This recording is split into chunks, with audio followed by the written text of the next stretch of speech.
Welcome to the CDP, the Commercial Directors Podcast, where we discuss all things commercial directing, treatments, pitching, problem solving on set, and commercial breakdowns. Now you host Evan Swinehart. 3, 2, 1, talk to me. All right, everybody, welcome to the show. Thank you so much for listening or watching if you're on YouTube.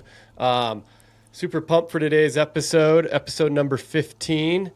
And today we have Alex Richanbach, who is a commercial director at Hummingbird and also is a feature director, which we will talk about with Something Something Pictures.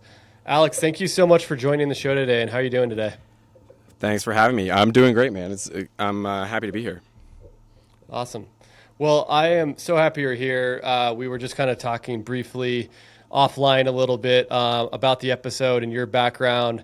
And I think it's super unique to our show and even to the industry. You have a really cool path and some really cool interests. So why don't we just kind of like dive right in? And if you kind of just start a little bit with your background and how you worked your way to features and also your kind of crossover into the commercial world.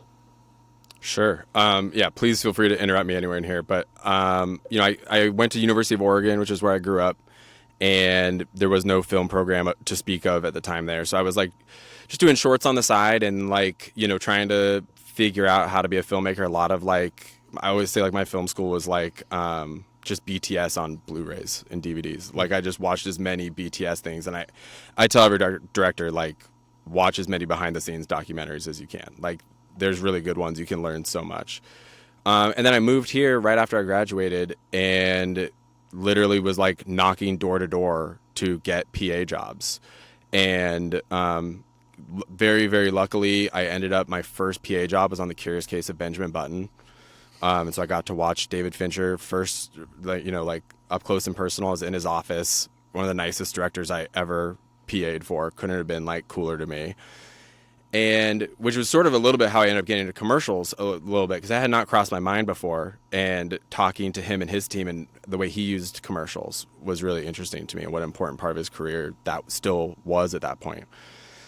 And then I continued to PA for a while. I PA'd on Step Brothers and a number of other movies in that window.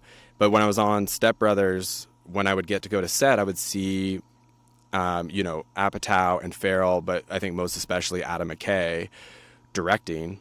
And I just realized I could not get to where they were by being a PA. I was gonna have to go and make stuff.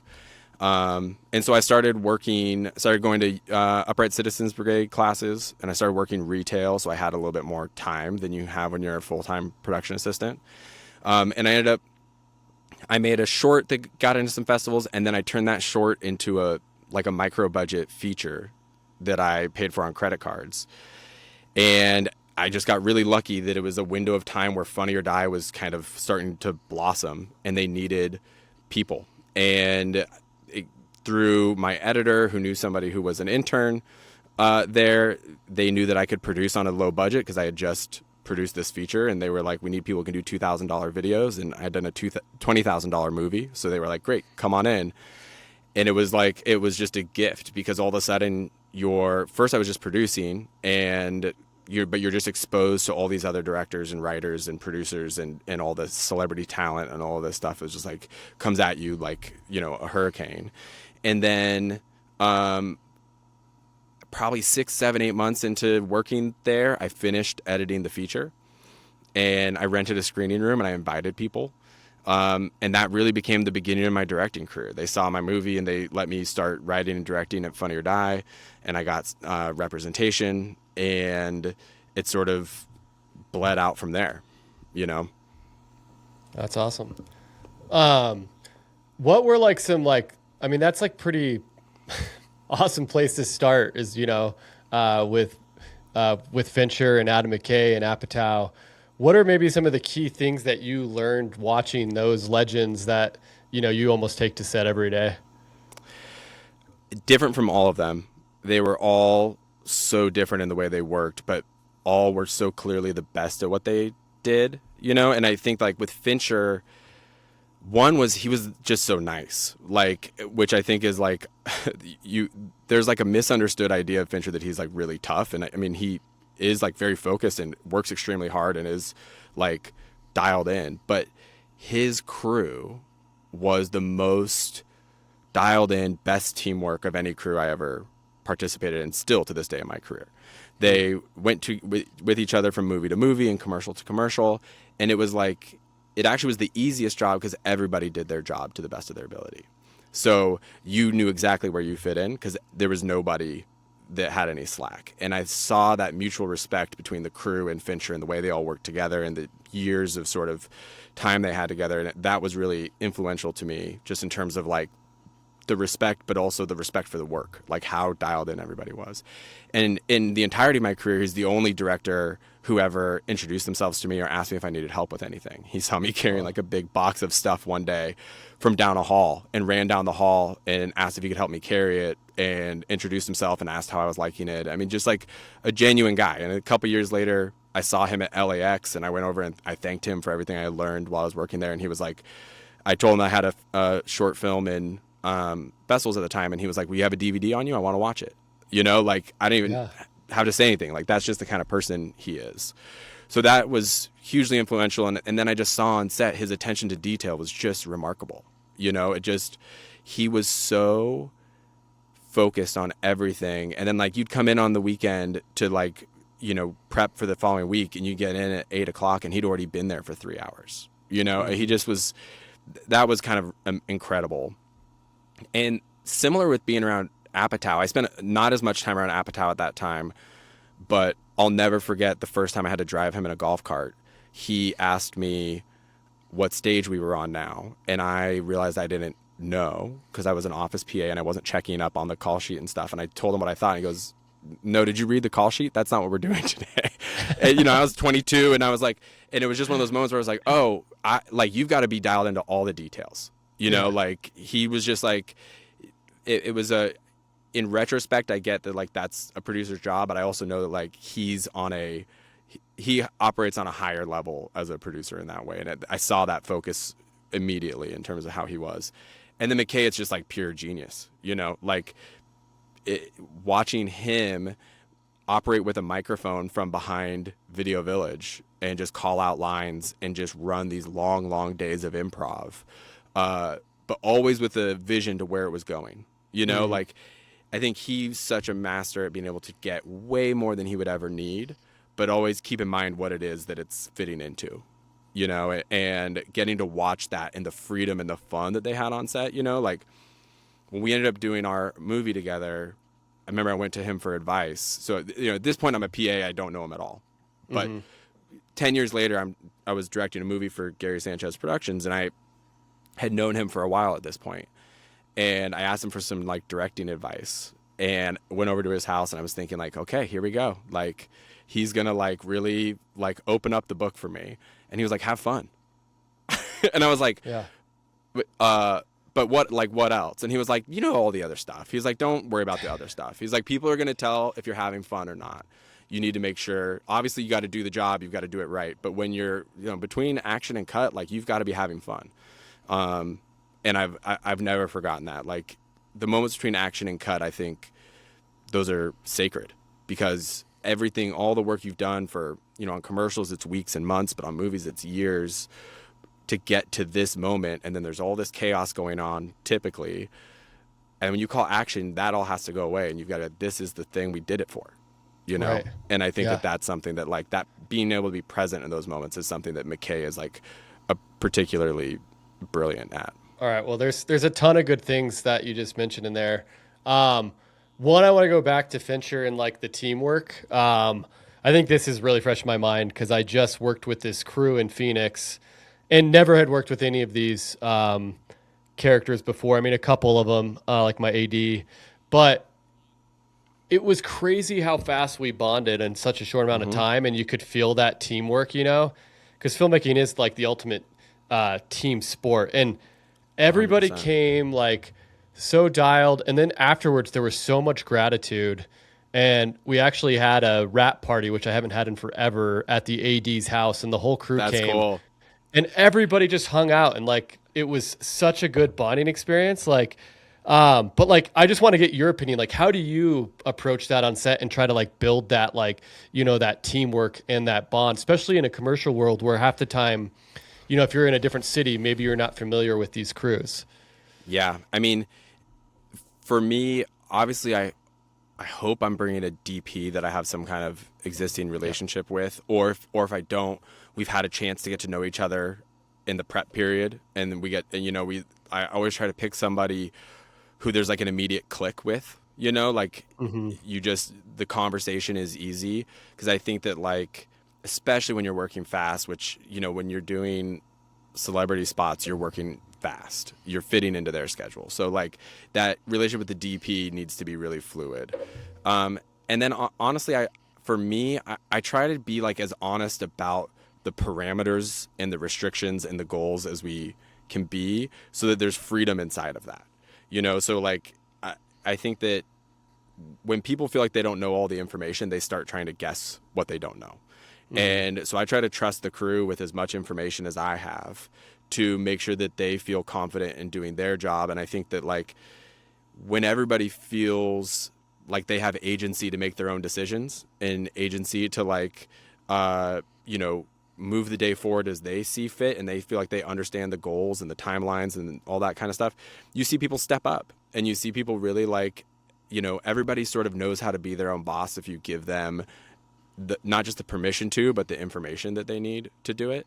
And so then you just try to trust people. And if you see something that, like, you need to, like, adjust, or you're on a different page, just take a beat and go and talk to somebody, and continue to hopefully have that, like, bond of, like, I always see sometimes, like, the director becomes more like the filter, you're like, you're taking in what everybody else does, what everybody else has to say, and you're trying to filter it back out in the clearest and most entertaining way. And so that's I think, hopefully, like, I don't know if that totally answers the question, but that's really how I kind of try to bond, is like to give everybody the opportunity to be a professional and, like, do their job, and have some fun with it. And then I try to take in what they get, and I'm not afraid to sort of, like, make that final decision. But typically people start bringing you great things if you give them the ability to do so. Yeah, absolutely. No, I love that, where you talked about being a filter, because I have a similar approach, and I think that is so true. You know what I mean? And lots of times they're looking just for decisions, Yeah. So I really liked the art director I just worked with, or like the head of art department, and he was texting me a lot, and he kind of apologized, but I loved it. He was just like sending me stuff, and I'm just like, that one, the middle one, the red one, and it was just like a really good way to work, actually. But he thought he was pestering me, and I'm like, no, dude, that was great. No, I think, look, I could be wrong, but I think that one of the best things you can give your crew is, like, a clear decision-making process, and a quick one. And then going back to, like, okay, that Step Brothers set, just because I love that movie, and it's so good. And I've always wondered about, like, it's still, oh, sorry, go. No, I was just say it's still at the top of my list. It's just unbelievable what they accomplished on that movie. It is incredible. And I've always wondered about, like, the improv, like, what was that set like? And how much of it was improv. And then I'm curious, like, from comedic timing, in like improv, like how you go about that, maybe Sure. talk a little bit about, like, what it was like on that set and what you learned from that. But then how, when you're working with actors, in comedy, you kind of go about comedic timing, and especially more if it's like kind of an improv type of situation. Yeah. To start off with that set, so I was a production assistant in the production office, which any production office PAs know you don't get a lot of time on set.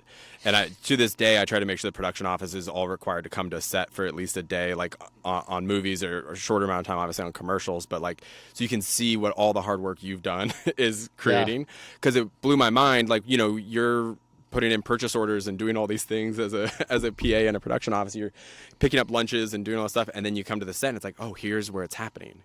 Everything we've been working towards, it's happening in this space I don't get to see very often. But when I got to be there, it was just, I remember still being kind of shocked at how dark a stage is.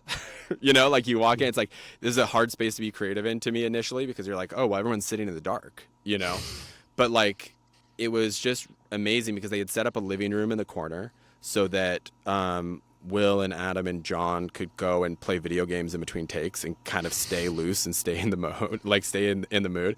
And that was really like how I got to know them. This was still back when you'd have to like wait in line for new video game releases, and I would go to like Best Buy at 4 a.m. to pick up video games for them and drop them off at set, and they would thank me for bringing the new video games. But I just remember it was just like there was a calmness to the way that McKay ran a set. Like the crew was all super dialed, and he really let people do their jobs, and the cast seemed to feel really free, and the camera just rolled, and they were shooting on film, but they were doing 20-minute mags, they were doing those huge mags, and they just rolled and rolled and rolled. And so to me, I really took that into my process as sort of like, I don't cut if I don't have to. Like, I want it to feel a little bit more like a theater rehearsal. Like, we're just out here playing and trying things, and I'll take it to the edit bay and I'll make sure it comes back and cuts cinematically. But I want it to feel loose and free. But then there's actors who don't prefer that, who really do like action and cut and tight moments. And so you just adjust your process when you're dealing with an actor who needs that. From an improv standpoint, I adopted this idea of, you hear like, we're going to get it to the book and then we'll do some improv takes. I do so much work with improv and so much work with comedic actors and famous comedic actors that my sort of MO has always been, if you've got an instinct, follow it, and let's not waste that moment. Like, always improv first. We can always come back and get what we planned. Everyone's professional enough to like dial into the moment and get that performance and get that thing. But if something starts evolving, don't stop yourself. Don't think that you have to stick to it because I haven't like given the green light for improv yet.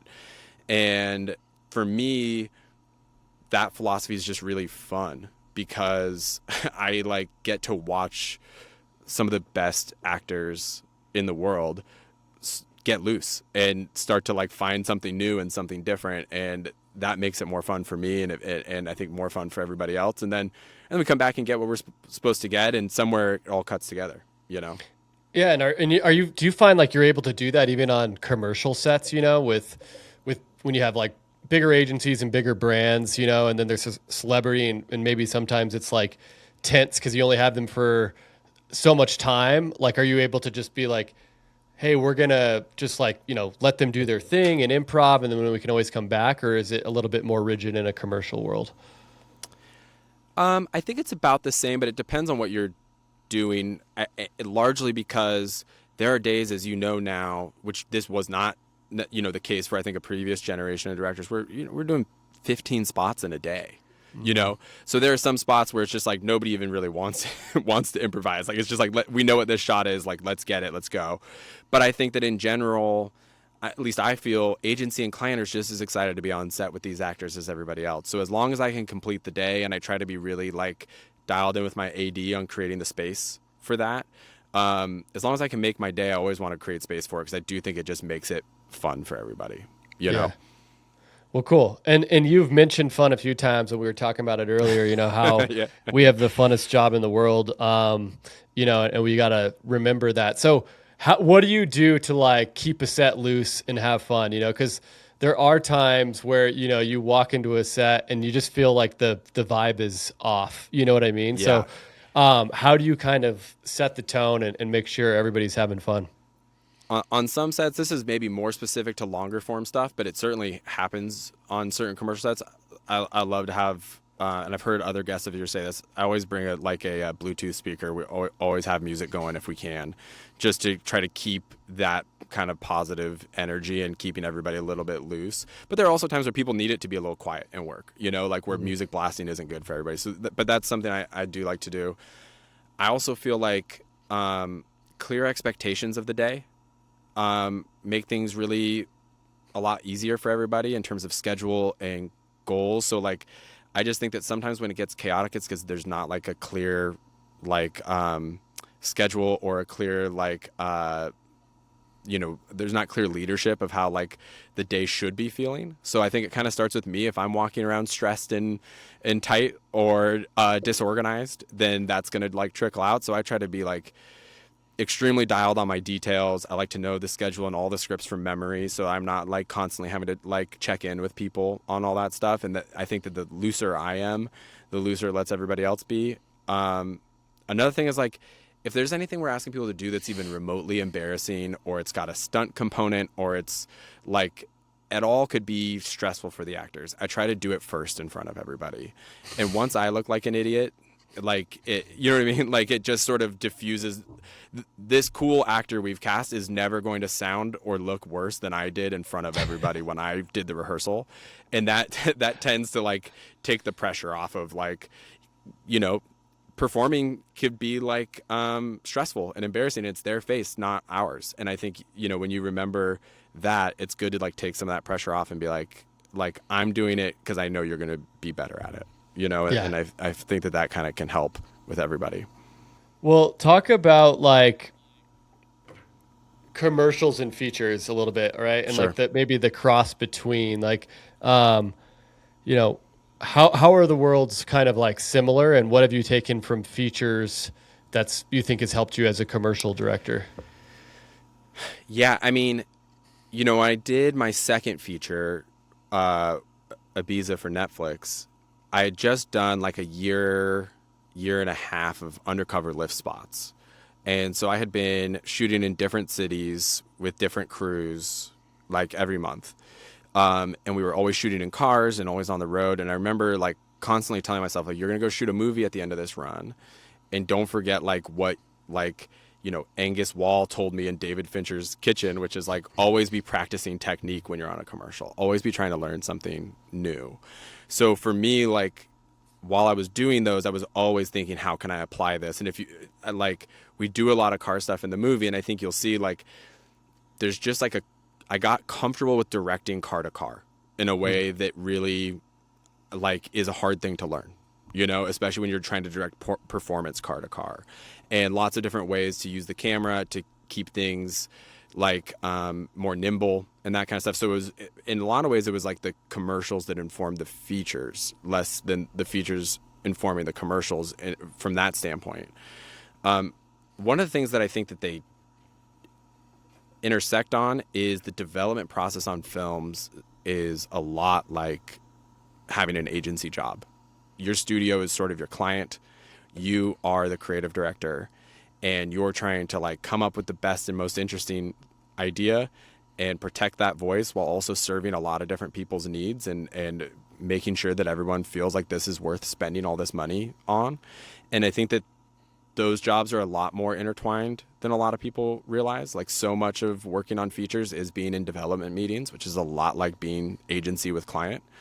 One thing where they're like very different is I feel like, to that idea of directing being sort of a filter, I feel a real responsibility when I'm a commercial director to like protect the client and the agency and the talent all separately and all together.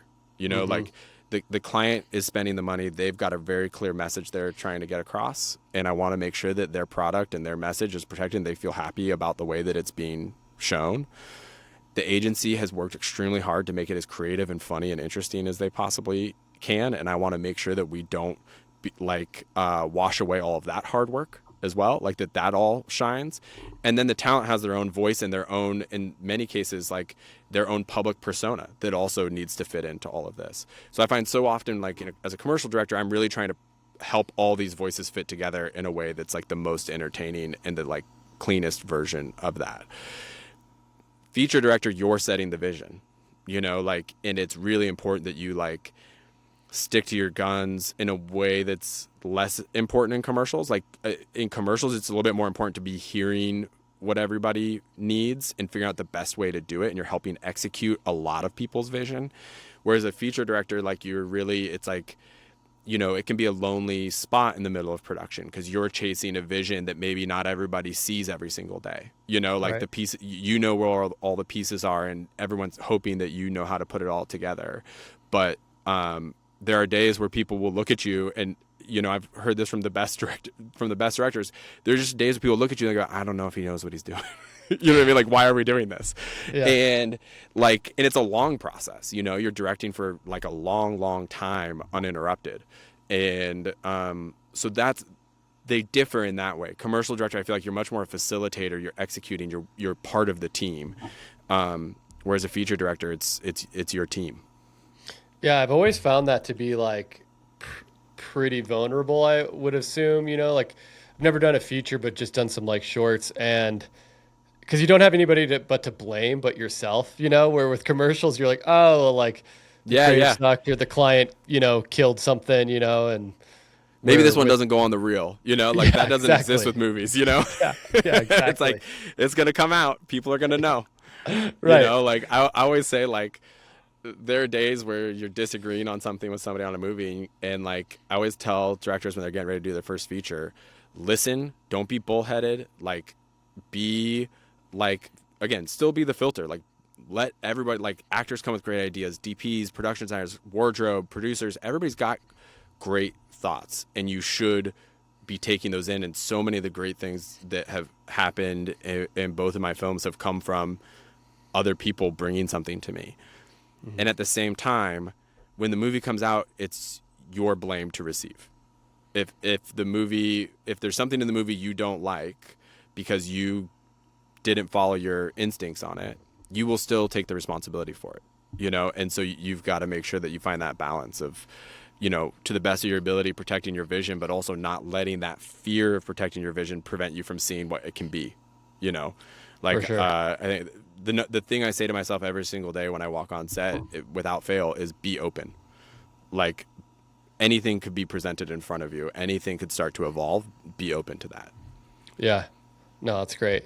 Well, kind of going back to then like your journey into like commercials, like talk Sure. about talk more about like Lyft, Undercover Lyft, and how that kind of like set some stuff up for you. But then also just your kind of style, as a commercial director, and Sure. where it's kind of taking you and where you want to head. What you were kind of telling me earlier, like with the middle ground and things like that. Yeah. So, I mean, coming out of Funny or Die, where we were doing long form sketches with celebrities, all the stuff that sort of presented itself to me as I was leaving Funny or Die and started doing commercials was long form branded entertainment with celebrities.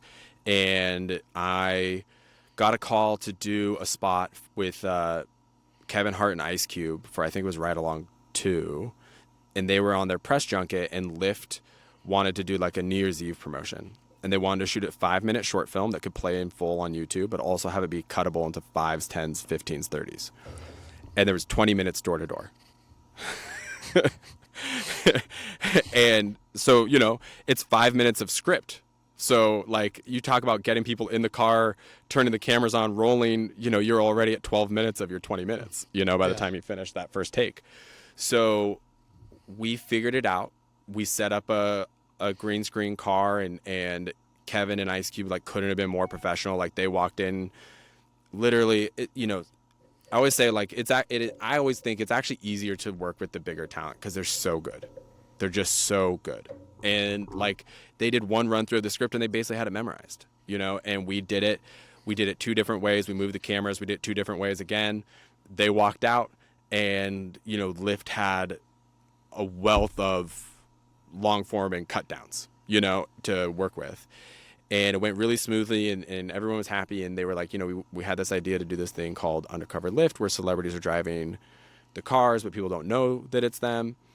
Do you want to do it? And to be honest, I didn't really want to, because I didn't want to do like hidden camera stuff. Mm-hmm.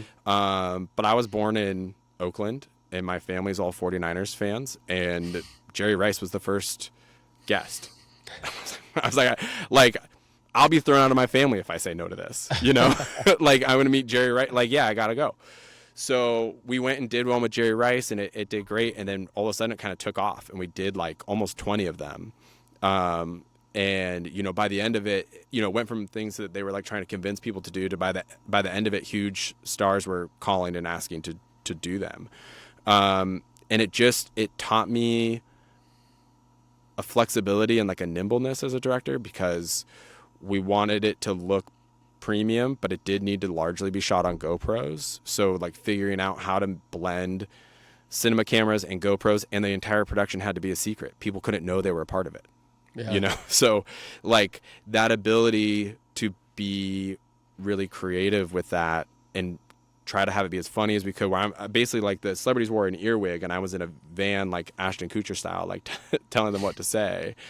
And, you know, people didn't believe us, but like people really didn't know that they were in a video. They really didn't know that they were with a celebrity. And yeah, and so that would just became, what it did is it gave me some financial independence, you know, like we didn't really earn much money at Funny or Die. I didn't, you know, I barely had enough money to like make it a couple months when I left there. And then all of a sudden I was directing a commercial every month. And so all of a sudden I could like breathe for the first time in my adult life, you know? And that was huge. And it really allowed me to just like be active and be creative. And I think that that's like one of the best things you can have is as a like creative person is just to like be active, like be constantly doing. You know, that's where you regardless, you will always pick up new things and learn new things if you're doing that. And it took me all the way to doing the Ibiza. Was the other part of your question? Oh, style wise, right? That's So I mean, like, interestingly, like style wise, you know, those spots were largely just GoPros. And so there's sort of been like what I've done on the film side versus what I was doing on the commercial side was so different, you know, and that sort of middle ground of like long form branded entertainment is sort of, there's less of it now, you know, like it just seems like, to me, it seems like that, like the influencer world has sort of like taken up that space, but I'm kind of interested in like going back in that direction. Like you and I were talking about this a little bit earlier, but like, to me, I watch what's on YouTube and I'm so impressed with the scale that everybody's able to create. Yeah. And a huge part of that, like, I'm sure you feel the same way, is like any DP you work with is like, my photography is only as capable of shooting what's in front of the camera. So like if the production design isn't good, that, you know, like we've got to have something to photograph. And I think so often when budgets are lower or you're sort of in that middle space, it's tough to create scale because you still come with the sort of like, you come with the weight and the size of a production, even if you don't necessarily have all the bells and whistles to then make it feel really like polished. And so I'm really interested in kind of going back and scaling it back down to shooting with a tiny crew on, you know, even iPhones and stuff to make things really interesting, go places you can't go when you bring a full commercial with you. And I think the idea of sort of bringing celebrity talent into that more YouTube-y space of like telling a story, having the scale be really interesting, having it feel like creatively really sort of exciting because the options were there, because the budget got spent in a different way, is exciting to me. So like I've even just been toying around with like buying lenses for my iPhone and like what different looks you can create in that space, because you can go anywhere if you've like got the right creative for it. And it's a little bit more freeing too, right? Because it's like you're not weighted down and you can just focus on playing and the creative and whatnot, and not like we have to wait, you know, 20 minutes to like relight this or whatever, you know, or this rig's not working, we got to adjust, you know, whatever it may be. And I just think also for me, so much of it is a locations thing. Like so much of it is like you become very limited to what you can control. And if you're working on creative that allows you a little bit of freedom on what you can control, then you could lighten up your crew a little bit, like have a base camp, like have the whole setup, but like you and talent and DP and sound can run off and go and get some more interesting things if there's like that sort of, like I said, a little bit more of an influencer, a little bit more of like a YouTube approach. You know, and I think that like, I guess some of that probably comes a little bit from being like a Soderbergh fan and just watching how he's always trying to like make his like camera package smaller and stay more and more nimble and go into different worlds that way. I'm very intrigued by sort of actually descaling a little bit of what I do and seeing what we can come up with. Yeah, I think that's really cool, because I think a lot of people who probably listen to the show are trying to get, you know, to where you're at, like bigger sets, bigger budget, celebrity talent. So I think it's cool to hear someone like yourself saying like, actually you can do it with less, you know? And you might be able to do it better. I might be able to do it better with less. You Yeah. know, like, one of the reasons I wanted to be at Hummingbird was like a focus on more social media stuff and like smaller, more nimble projects. 'Cause I just think that's where it's all going. And I want to like, always trying to like look forward to like what's the most interesting thing we can be doing, not sort of like what's the biggest thing we can be doing. For sure. Well, why don't we talk about all of that stuff with the spot we're going to break down, your spot for Champ Sure. Sports with Yeah. DJ Khaled and Andrew Wiggins and Antonio Brown. So I'll pull those up. So why don't you kind of just set us up with the background of this spot, and then I'll play it. This is in some ways very different than what I was just describing in terms of but like these were my first commercials. I was actually still at Funny or Die when I got these, and this was such a cool experience. It was my first time working with an agency, getting like flown out to New York for the edit, and we shot in Minneapolis at the Mall of America. The agency was really cool, and it was one of these spots that had like a very cool, clear set of scripts, and everything was sort of like dialed in when I got it. And then things kept changing and things kept falling apart and people kept dropping out. And before you knew it, we were 2 days out and we had lost our talent, and none of our scripts were going to be shot anymore. And so we went and blocked this in the Champ Sports in the Mall of America with no scripts. So it was like, what's the way that we can shoot this, have it feel polished, but also have it feel flexible enough that whatever comes up in the next 18 hours, that becomes what we're going to shoot tomorrow. And we were going to shoot a ton of spots. Like, we were going to shoot a dozen spots or something like that. That we had to create sort of a set and a backdrop that worked for everything that could come up. And the agency couldn't have been cooler. The writer and the art director were both just like really talented and hardworking and easy to communicate with. And so we were writing spots at Video Village and then running them out to Khaled. So Khaled had like, tell me if you want to play the spot before I go into too much more of this, but Khaled was not in the spots. And I want to say it was Steve Stout was like the head of the agency. And he knew Khaled. Khaled was not famous on social media yet. So this is like all we do is win Khaled. Yeah. This is pre-Instagram Khaled. And he called Khaled. He's like, we need you to be in these Champ Sports spots. Khaled at the time didn't fly. He was scared of flying. It was 2 days out from shooting. He was like, look, I need you to like, if you're serious, I need you to like, if I remember this correctly, he was like, wire the gas money for the tour bus and we'll start driving out while the deal gets hashed out. And so he literally got on a bus in Miami and started driving to Minneapolis and got there like a few hours before we shot. Wow. And he couldn't have been cooler. He just like came up to me and he was like, I understand everything. Like, I know these guys. Let me be like your translator today. Like, let me like keep the energy up. Let me make sure that everyone does what you want them to do. You just tell me, and then I'll tell them in my way. Wow. And it was amazing when he became, by the way, when he became famous a few months later on Instagram, it was incredible because all the ways that he talked on Instagram and got famous for, that was how he talked to me, like, just like, in a back room at Champs of like, like, I'm going to be your like hype man. You know what I mean? And that's like, but yeah. It was all the phrases, and that's he was awesome. The best. And he was just like, he goes, I get it. There's no plan for today. We're going to make it amazing. Like, you just tell me and we'll go from there. And we can play one of these now. You get get a sense of sort of what that entailed. It's time for you to show off this gear only like you can do it, my brother, Andrew Wiggins. I'm ready. I want to see you flexing your fluxes. That's right. There it is.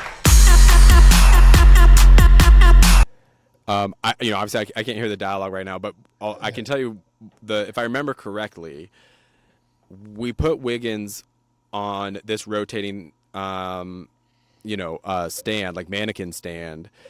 And this is, I think, a good instinct for any like comedy director. Like, if you think something's funny about somebody, as long as you can find the nice way to talk to them about it, like talk to them about it. Because like, I was like, Andrew doesn't seem like somebody who really likes to talk. And he's like a private person, And it's kind of funny to like lean into that and have him be like our human mannequin, as opposed to trying to give him like a really dynamic thing to play. Like, let him play it dry, and like let's own the fact that like just wants to stand still and like not really perform. And he thought that was funny. Like, he got it, you know? And it like in his performance and all the spots was like really dry, and he was great at like making eye contact with the lens and like doing all those things. And it just sort of let us have a framework to play with, you know, like in a time where like everything we were trying to do was falling apart. Like, what I kept trying to create was like, here's a framework that any spot can exist in. Any funny thing that the writers come up with here can exist in this kind of blocking, you know? And so that sort of became, you know, the way that we structured these was like, and you'll see with the Antonio Brown spots too, it was like Antonio was like his own very interesting energy, and letting him and Khaled, there's a spot in there where they're pretending to like they're role playing different events that they might go to dressed in certain ways, because this was like a back to school campaign, I think. And like letting them actually role play, and there's like a beat in there that's my favorite, which is like they like Khaled says like "and scene," and then like the camera just holds while they sort of slowly walk back into their marks and like reset, and we just let the camera play for the whole thing to show how like serious they're taking the like role playing, you know? And it's like I always love these spots because they were so simple, but they just were fun performances. DJ Khaled, Antonio Brown. Another one. We're gonna give you some game lessons. All types of game. That's pretty good, man. I don't remember which one has the role play. It might have been one of the longer ones, but it was also a great lesson in, like, you're talking about local crews. I didn't know anybody on this crew, and you know, I maybe knew the DP a little bit, but like the rest of the crew was all local. And we were doing a lot of improv because we didn't have a ton of scripts, and I thought we were doing a great job of being on time. And my producer comes over to me and goes, "Hey, you're 45 minutes behind right now." And I like showed him my watch. I was like, "No, I'm a half an hour ahead." And he goes, "Your watch died." That like and it was like the coolest move ever. He took my watch off my wrist. He put his watch on mine, and he goes, "This is a Rolex. It doesn't stop. Get back to work and catch up." And, that's amazing. And I always remember that. And I went and got myself an automatic watch later that year, because I was like, oh, that had never happened to me before, but it like nearly cost us our day, because the AD, who was really nice, just didn't want to stop me. You know, like he didn't know me, and he didn't want to come and jump in. And ever since then, I've always kept my own time. I'm always aware of what's going on. Yeah, this might be the role playing one here. You know, from a camera breakdown, obviously these spots are not like particularly complicated, but sometimes that you don't need to be. You know, sometimes like the job is just making sure that the message and the performance are good, and letting the camera be simple, you know? Yeah, which I think that is something that is taking me a long time to learn, especially because I've been getting a ton of comedy lately, and I come more from like, I think like a anthemic type world. Sure. You know, so it's like always moving the camera and whatnot, where like comedy sometimes is just done so well just in like two shots, you know, or like a locked off two, sure, and then like the singles or something. Oh, here they like go. That, here they are, you know? resetting. You know, this was like. So when you were writing these scripts, like, did you just basically like tell Khaled like what you wanted, and then he would basically put it in his own words? If I remember correctly, I would literally go, like the writers were writing it up on like at Video Village. I would go in between takes and give little thoughts and stuff, and I would walk over and say, "Khaled, you're gonna say this. Antonio, you're gonna say this," and we would like run it like that, where like, and they would just memorize it off of literally just me standing there, and we just go back and forth until we had it. And then, you know, Khaled would do his thing with it, but largely it was just, you know, the writers were really great, and they were writing really clean well-timed spots in the moment on set. And, you know, it was relatively straightforward for what we were asking the talent to do. And they were great about just doing it. And, you know, we, like, sometimes they're just calling out the line. Like, Cal would just look off camera and say, like, wait, what am I supposed to say? And I would just call it back to him, and then he'd call it back. You know, it's like taking advantage of the fact that, like, it lives in an edit, you know? Yeah. And how many of these did you do in? Because did you have one day for all these? Yeah. So I want to say we did Antonio Brown in the morning, and we did Wiggins after lunch, and it was, you know, probably like a 10-hour day, and we probably did 6-ish spots for each of them. Yeah. And, you know, I don't know what you found. I find, especially if you're doing celebrity talent, that's like just the norm now. Yeah. You almost never show up and do one spot because it's so hard to schedule. The budgets are so high that people just try to get as much as they can in a day. And so, you know, I've done lots of stuff with Kevin Hart, and I don't think we ever shoot less than 10 spots in a day with Kevin Hart, you know. Kevin will shoot 10 spots before lunch. Like, he's so fast. He just is like, he's like, I know how to be me. You know, like, right. if you can keep the sets rotating, I will work at the fastest pace you can come up with, you know. He really keeps you on your toes that way. And I've learned a lot from him in those spaces because you have to just work at like triple time to keep up with him. Yeah, maybe talk about that. Because I think you're right? Like, that's the way the world is going, right? And it's just like, you know, just never-ending content that's here today, gone tomorrow, right? Like, it's just scrolling content, right? And so I think it goes back to a little bit what we're talking about too, like with like camera movement and stuff like that. And it's like the production value doesn't have to be like, I mean, it can still look good, but it's not like it's like this big cinematic thing anymore, you know, and it's like trying to get as much stuff in one day. So how do you go about that? Because that is something I know like stresses a lot of people out, where it's like, man, like you're talking about 10 scripts in a day. I know people who freak out when it's 2 scripts in a day, you know? So how do you kind of prep yourself for, like, okay, we got to stay on time, we got to get all this stuff, but then B, just like remembering all the different scripts and what each script details, you know? Yeah. You know, rehearsal, and not with the cast, obviously, but like I rehearse it a ton with myself, my producer, my DP, and whatever time that we get together, that order and that sort of structure of how we're doing it. As often as possible, I try to get a pre-light day. And even if it's not a full lighting day, and you know, it can always be tricky to like get those approved. But what I find is if we can do that, I'll almost like work with the crew as if it's choreography. So like everybody knows their marks for every spot for the whole day. And we'll actually mark them down sometimes. We'll actually tape down everybody's marks for the entire day. So that like, and that's like an essential thing of, you know, we did the undercover lifts. That's really where I learned that, because we had to move really quick and we had to get a lot of people into a short window, because, you know, you'd end up using 5 or 6 people in those spots, but you'd shoot as many as you could in a 2-hour window to make sure you had extra options, because not everybody ended up having like an interesting ride. So I really learned how to like choreograph the crew, because we'd have we'd get people into the car and it would be a secret, and then they didn't know they were on camera while they were in the car, and then they still didn't know they were on camera when they were in the reveal, but then we would reveal ourselves during that moment, and then they would know that it had been a commercial that they were a part of.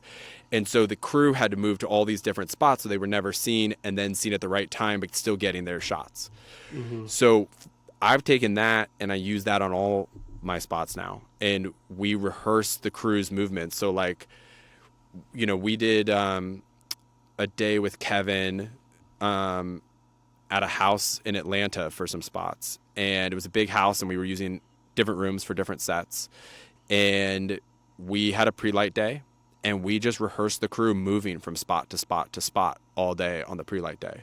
So then when Kevin came, we hit our marks, Kevin hit his mark, we do the spot, everyone's happy, cut, boom, move to the next spot. There's no conversation, there's no like, how are we doing this? So it's just practice. It's just like, you know, one of my favorite pieces of advice is like, the secret is that there is no secret. Like it is just like you just run it until you know it, you know, and also it's communication with client and agency. You know, it's like understanding the time restrictions and making sure that everybody feels confident in their ability to like voice what they need and get what they want, but also make decisions quick enough so they can get everything. And I try to like really have clear communication in the lead up of like, this is how fast we have to move. And like, of course we'll always stay until we get everything that we want, but just like, you know, every minute that goes past the schedule comes out of the next thing, you know, and again, it's like, it's just trusting people to like be smart and responsible and cool and everybody working together. And I love that when the client and the agency and production all feel like one team, like that's the best. Like when you go to like wrap dinner, wherever you're shooting, like, and everybody goes together and everybody's like having a good time together, like that's like the proof that you kind of did it right, you know? So like, you know, you have like this awesome like writing background and you write a lot. So how does that work into your kind of commercial work? Like, do you have like a lot of like freedom in the scripts, you know, to like kind of like make suggestions and whatnot, or like give ideas? You know, if it's heavily scripted, then I really try to lean on the agency who's written it. You know, I think that my wife's a creative director. I spent a lot of time around the agency world. Like, it's just, we were talking about this earlier, it's just an extremely hard job with a lot of really talented people who are working crazy hours for multiple clients at once. They've been working on this thing for long before it ever came across you, and they will be working on it long after you leave it. So when it's heavily scripted, I really try to lean on them, and I really try to, again, like be a filter. Like, I think one of the number one things I can do as a writer when I come on to somebody else's spot is like remove the pieces that we don't need so that there's space to do what they want. Like there's so much that the client needs in a spot, and by the time it gets to us, so often like it's written to a point where you can't do it in 30 seconds. It just like doesn't, you know, and the number one thing I try to do is like sit down and go through timings and try to prioritize, like, what's the joke we're really trying to tell here? Like, what are the elements that we need? What are the things that the client, that are really important to the client? And also think about bumpers and stuff, you know, like a lot of times things get timed to 30 seconds and then you need 3 seconds for bumpers. And all of a sudden, like the whole, you know, so much of like the writing on that becomes sort of like editing, you know. And then there's this whole other sort of aspect of my career, which is like, I've had a lot of companies come to me, client direct, where they've got a celebrity and they've got an idea, and it's technically maybe challenging to do. Like, you know, it's maybe something they've not figured out at all. You know, they're just sort of like a like pie in the sky. Like, wouldn't it be cool if we could pull this off? And on those, I'm really like, I'm writing the entire thing. And thinking about it both from an execution standpoint, but obviously, like, I hate the word content. I think I'm not alone in that anymore, but from like the moment we were at Funny or Die and people started calling things content, I was like, dude, I'm out. Like, if this all just is content, I don't want to be a part of it at all. It's not interesting to me. Like, everything has to be entertaining. Like, end of story. Like, it can be a commercial, a movie, a TV show. It all has to be entertainment, you know? And so for me, that's where the writing really, really comes in. Is I've just had a lot of times where people they've got a celebrity, they've got a product, they've got an idea, but they don't have a whole lot else.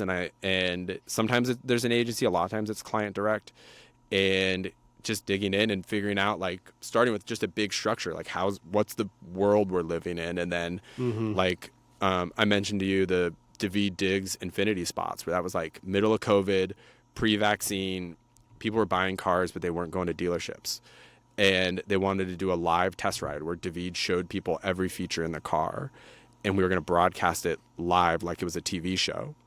And so that required a whole other set of equipment and satellites and all this other stuff.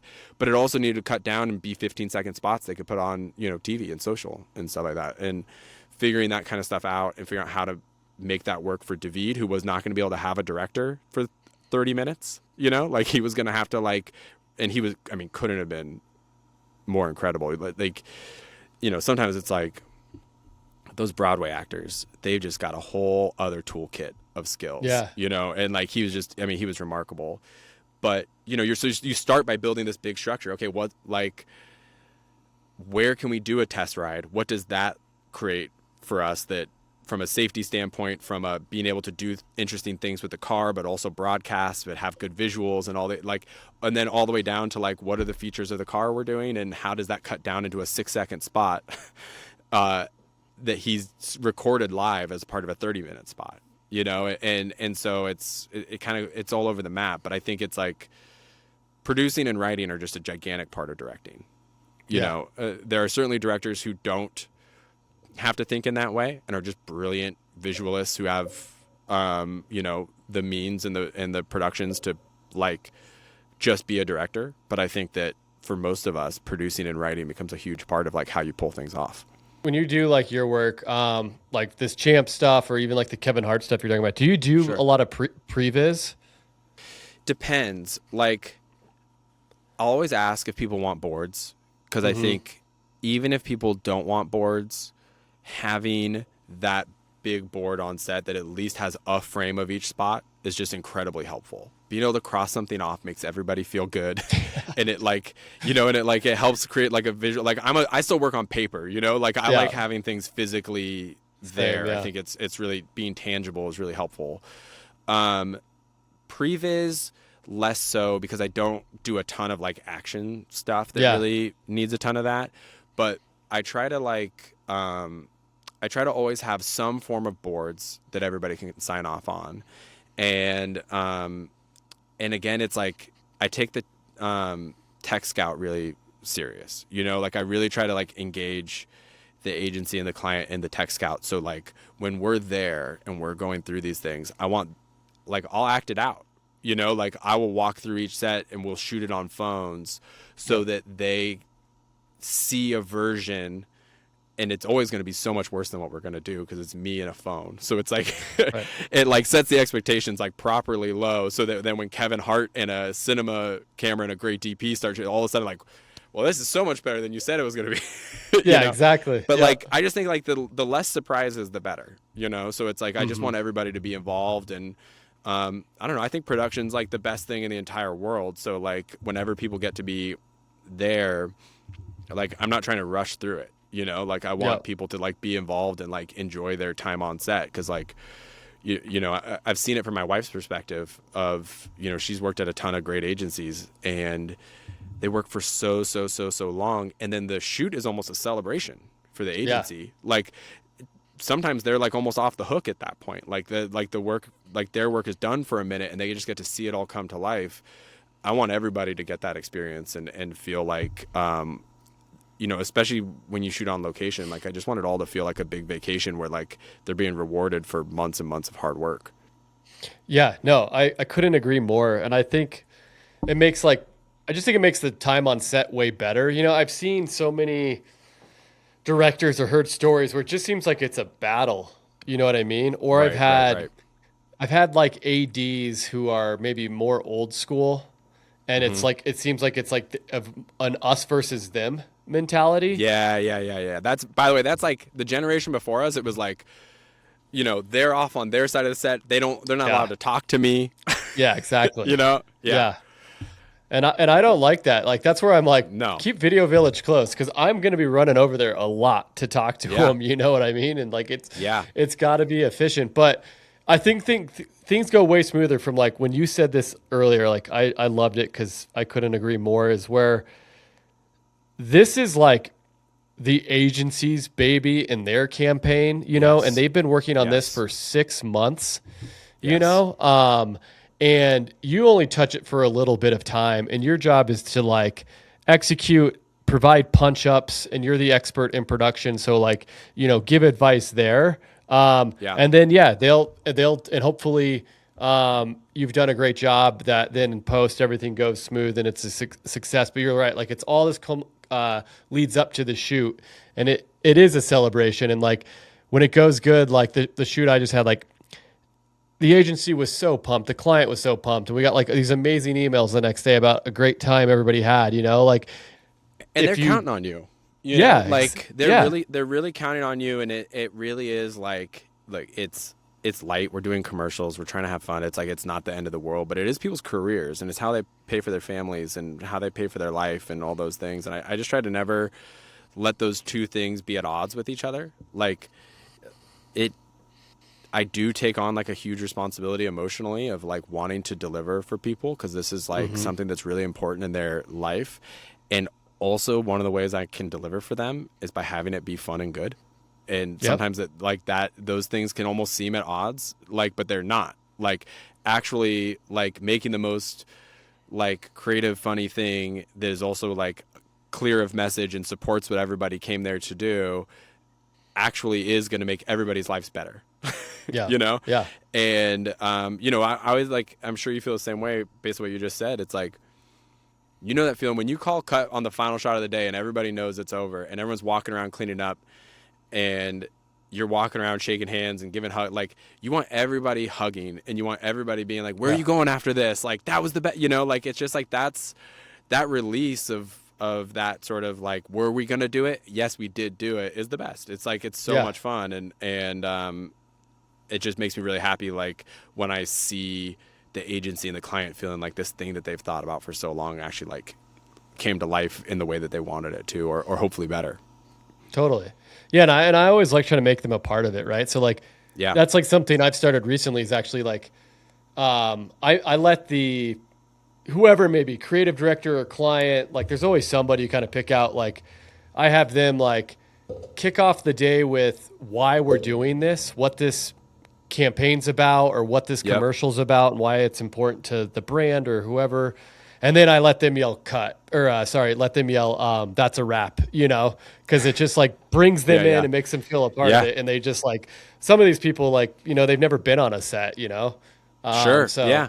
It's cool. And now, by the way, now it's even more rare. People are doing so many campaigns that just end up being a social post and things like that, where like production doesn't become a part of it. And I think that it's like a real loss.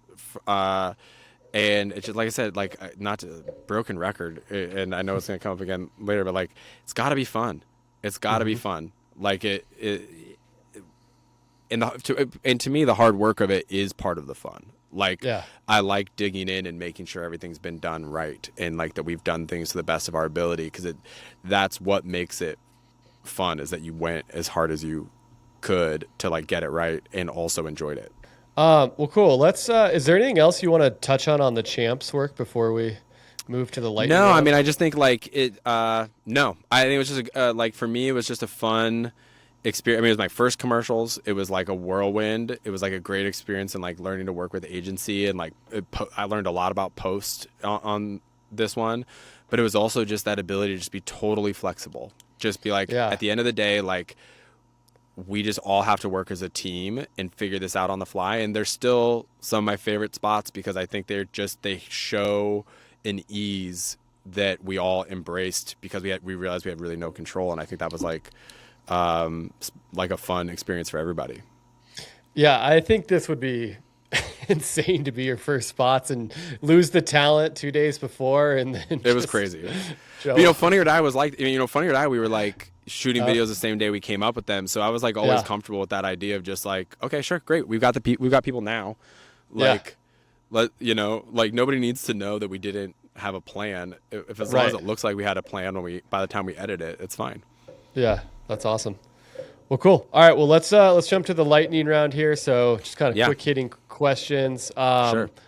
So number one is what directors inspire you? And this can be film or commercial. Doesn't have to just be commercial. Yeah. I mean, I think that, I always start with who we started at the beginning: Fincher, McKay, Apatow, just like being around those three early on, like in a very direct way, just like inspired my own process and like desire to like be a great director someday. Like I think that like their work is impeccable and like visionary, and like, they're all kind of in that pantheon, but also I got to see them up close at a very formative time in my life that was like just made all the difference. And like, with Fincher, it was so much of it was just like his desire to push forward on technology and process and never accept something as like good enough because that's how it was always done. Like having that instilled in me at 22, like, you know, a month out of college was like amazing. I always think about Sofia Coppola on commercial and film. I mean, Lost in Translation and Marie Antoinette are two movies that I watch before I do anything. Like the style and the taste and the tone. I still always tell people like watch Marie Antoinette and like figure out what like how much dialogue you've heard 20 minutes into the movie, because it's a comedy and there's almost no words in it, but you're never confused about what's going on. Mm-hmm. And I just think like that movie is kind of miraculous in that way. You know, and then for me, a lot, you know, there's so much of it has to do with like who does good BTS. So like Fincher was one of them, Wes Anderson, Christopher Nolan does fantastic BTS. You know, Anthony Minghella did great BTS on some of his movies where you could really see process. Did I say Wes Anderson? Mm-hmm. Wes Anderson did great documentaries. I'm just so interested in like, you know, I would say like I'm an album person, not a single person. Yeah. And I don't just want the album. I want like the whole catalog. Like I want to see somebody's whole arc of their career. So the people that really inspire me are like people who you've gotten to watch how they evolved and like learned in that way, like and different things from all of them. Like with Christopher Nolan, to me, there's so many things that he does that are so brilliant on like a scale and tone and pacing level. But what I learned about him for comedy, which you might not think of, is like geography, like the rules of his worlds and the visual geography of his worlds are so clear, and like people can't laugh when they're confused. You know, like you have to like. In comedy more than anything, like the premise, the characters, the motive, all it has to be super clear so that people can like turn off their brain a little bit and like just laugh at what's funny.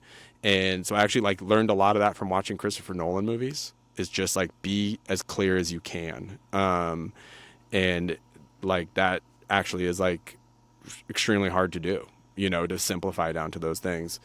I mean, that's a lot of people, but I mean, but all the, you know, P.T. Anderson, you know, I think is actually like the funniest filmmaker alive. Like, you know, like I just think that like I actually think There Will Be Blood is like one of the great comedies. Yeah. Like I you know, like I just think that like I'm just interested in people who are able to sort of push past the way we think something should be and find something sort of bigger and truer and grander by like following that vision. Yeah, so I like those are people who I go back to all the time. And, you know, people who expose their process are extremely interesting to me. You know, I really like that because I'm always trying to learn something new. And like, you know, I watch a ton of Scorsese stuff. I would die if he would let us in to what's happening on those sets. There's like so little BTS of how he works. There's like I want to say it's which one is it? I'm blanking. Maybe I'll find it and give it to you. There's which movie was it? There's one where there's just like a camera that just follows him around set and you get a little bit of a glimpse into like what that looks like. But yeah, I love being able to like learn how kind of like the great visionaries, like what their process is. Like I think like sure. The daily process of how somebody works is extremely interesting to me. Oh, absolutely. Yeah. I mean, that's pretty much why I started this podcast, you know? So yeah, absolutely. And because of the DVD thing, like Netflix and A24 and a couple other places are doing a decent job of putting up like, you know, 20-minute making ofs on YouTube and stuff like that. But it's not like when you would buy a Blu-ray and get 8 hours of here's how we mix the sound, you know? Right. Like, yeah. Like we need that stuff. Like that's important, you know? So do you have a pretty big DVD collection then? This is so heartbreaking. Oh no. In reorganizing our house, I moved a number of Rubbermaids filled with DVDs into a storage unit, and the storage unit was broken into, and they took every DVD I've had for my entire life. Oh my gosh. And so I brutal. did, and now I have none. Oh. I have a wonderful producer who I think is now at Anonymous, but he was at Crispin at the time, I think. When he heard about my DVDs, he sent me a bunch of Criterion collections to like restart my collection. That's all I have now. Oh man. But yeah, but it's for anybody curious where to start, The Social Network has one of the all-time making of special features. The Dark Knight, Funny People. Most of the Wes Anderson ones have some kind of a BTS doc that's really interesting. Rushmore is really good. Lost in Translation has a very good making of. Those are some good like starting points on that stuff. Okay, great. Hours and hours and hours of good information. Yeah, that's awesome. Well, and it's interesting, right? Because that's kind of being lost right now with everything being digital and not actually like a hard copy. Yeah. Well, but it's yeah. Sorry, go ahead. Right. No, you go ahead. Oh, I was just saying it's super. Like, not everybody can go to film school. I couldn't go to film school, and it just is like that information. I did one 6-week summer course at USC to try to learn some like technical jargon, and it was like a foreign language. It's like there was just it was so confusing at first, and it can be so. Again, YouTube has broken this down. It can be so sort of gatekeepy how production works. Yeah, and and BTS just breaks that down for you if you have the good ones. Yeah. Well, what inspires you like outside of directing? The corny answer is the first thing that came to my mind is my kids. I have 2 little kids, a 3-year-old and a 7-month-old, and nice. Like it's like all the cliches, like it's like they're the funniest people you've ever met, like they inspire you every day, like you want to work harder for them, you want to be better for that, all those things. So I'll move quickly on from that because nobody needs to hear those tropes again. I love food. I watch a ton of food shows and like love the world of chefs. I think it's like obviously like very analogous to what we do, and I'm very inspired by like just the process that chefs go through to build the culture of their restaurants and the way that they build their menus and that kind of stuff. And just even the concept of mise en place, I think, is like incredibly important to filmmaking. Like you can't show up and do a good job if like your station isn't prepared, like doing those sort of pieces. Like I do really turn to chefs a lot for inspiration about like how to sort of think creatively about like what you're essentially doing is like running a creative business, I do love YouTubers. I really like, I think it's just a fascinating space and they're doing such cool stuff. Like, there's like Emma Chamberlain is somebody who I think like is just brilliant and like has started to evolve her career into these other things. But like essentially what these really interesting personalities on YouTube are doing is like filmmaking, and like, and the techniques that they've come up with and the like language that they've found visually is so cool. And like, I'm a runner and there's this YouTuber named Kofuzi who any runners who are listening will know who I'm talking about. And the evolution of his videos has like inspired me to get better as a filmmaker, because like he's shooting everything on a GoPro in like a suburb of Chicago by himself, and the videos are getting better and better and better. And I'm like, man, I couldn't do what he's doing right now. Yeah. Like I couldn't show up and do this by myself. So that's all that kind of stuff. And then I always just try to take inspiration from other worlds. Like I'm interested in like what people are doing in sports. Like part of my like improv approach came from like going to the University of Oregon and like Chip Kelly having like the blur offense where it was like, he didn't worry about interceptions because they were going to snap the ball so many more times than the other team that interceptions were less dangerous for them. Took that approach to directing.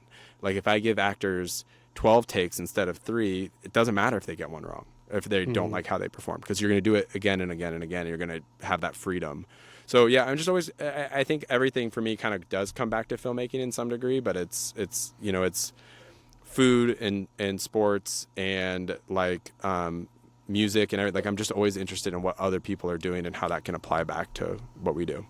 Yeah, absolutely. Fashion. Great I answer. love watching the runway shows. I don't know if you watch any of this stuff, but like the Fashion Week shows on YouTube are incredible. Like the creativity that the big houses have now for the way that they're displaying their fall and spring couture is like unreal.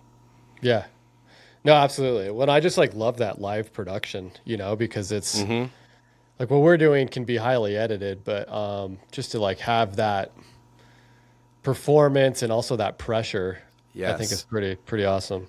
Anybody who's like interested in that, if you haven't seen it, you got to watch Pharrell's first Louis Vuitton show that he did, on a bridge over the Seine. I'm not sure if I'm pronouncing it correctly, but the scale of it, the execution of it, it was just remarkable. And we know how hard it is to get like one take organized well. Right. And they've got like an hour-long live show over a river that doesn't miss a lighting cue. It's just, it's remarkable. Yeah. I love Pharrell. Everything he does is so good. Yeah. We got to meet with him at Funny or Die, and it's like one of those meetings that just like you never forget it. Like he hadn't released the Happy music video yet, and he played the Happy music video for us and like gave us his sort of whole vision on what he wanted the world to feel like when they saw it. And it was just, like people who think on that grander sort of scale and are able to pull it off. It's kind of remarkable to be around. Yeah, that's awesome. Well, what tools can you not live without? And this could be pre-production, production, or post.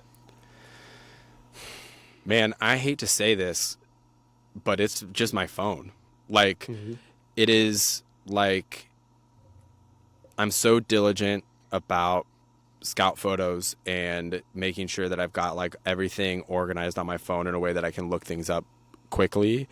And I leave video notes for my editor at the end of every day of production, so that there's like a full rundown of all my thoughts to go with the dailies, and they get like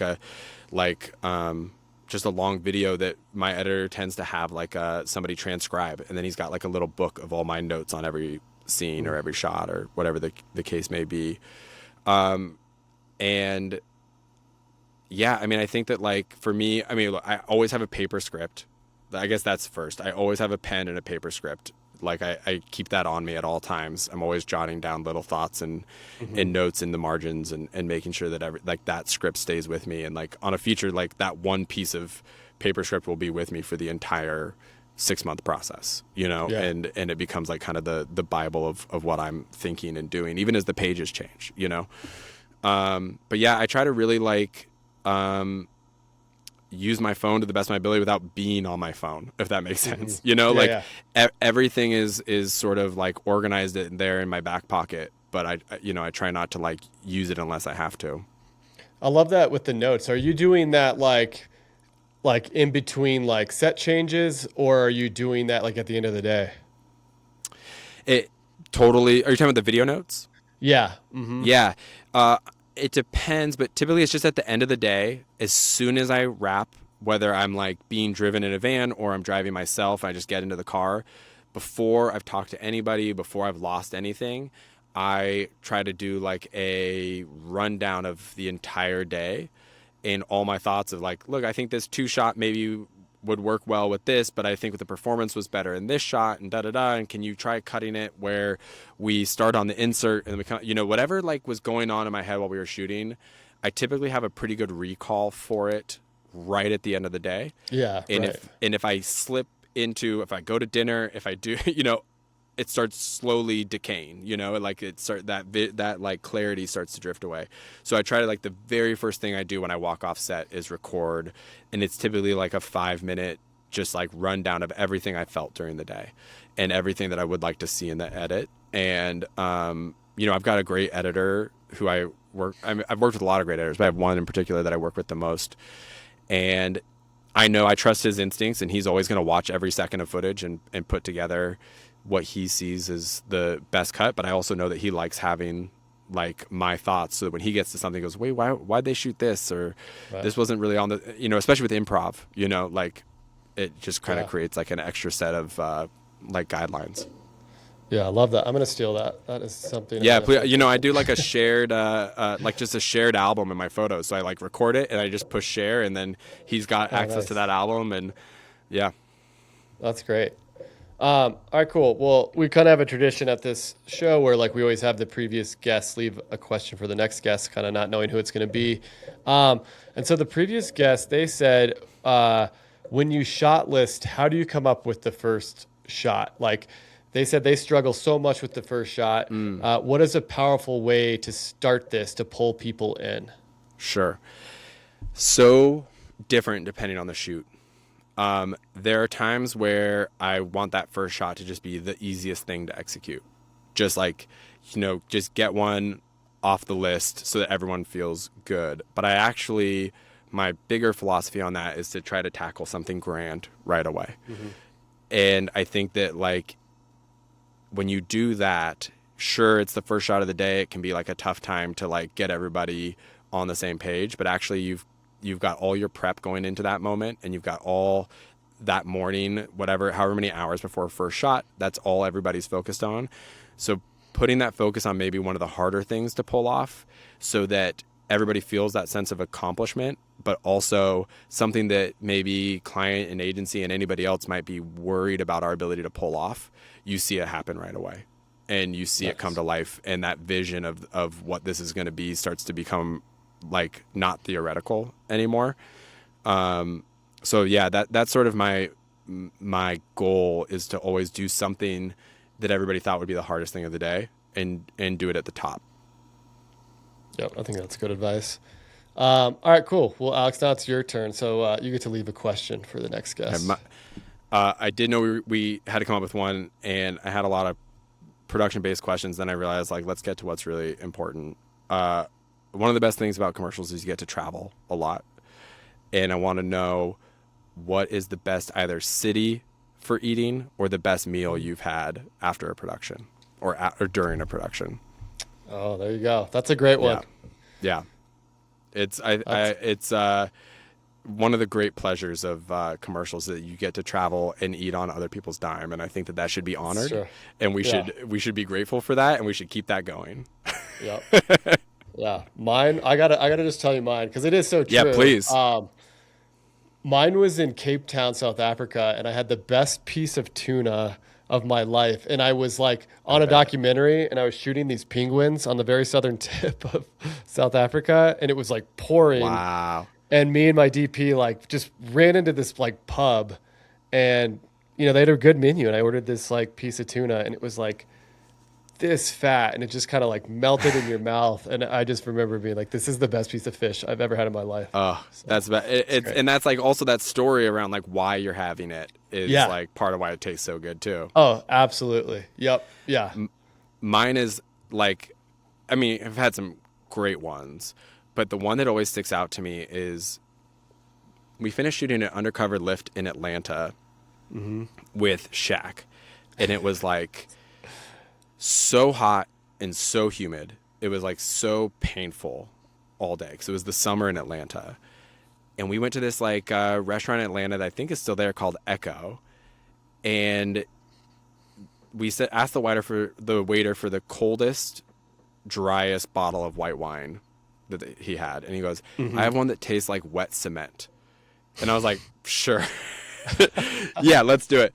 And it did. It tastes like wet cement, but it was the most delicious glass of wine I've ever had in my entire life. Yes. And the food was impeccable, and we were so excited. And I'll never forget that meal. I've got a photo of the menu on my phone. It was just like one of those things where like everything about this was like exactly what we needed.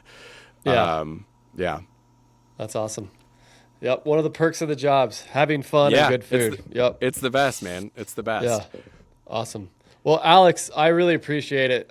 You Likewise. are a great director, and you seem like an awesome person. So I'm so glad we got to meet, and thank you so much for joining the show. Thank you so much. It's very nice of you to say. The feeling is mutual, and I love that you're doing this show. It's great to talk to directors and hear directors, and you're creating the BTS we don't have. So I appreciate it. All right, that does it for another show. Thanks for watching the Commercial Directors Podcast, and please subscribe to the show on any of the platforms where you listen to your podcast and on YouTube. YouTube's a great place where you can actually watch the breakdown, so make sure you subscribe. Also, give us a follow on the gram at the Commercial Directors Pod, and please DM us there. We would love to hear from you on potential guests you'd like on the show and what topics you want to learn more about. Or you can email me at evan@swinehartco.com, and that's SWINEHARTCO.com.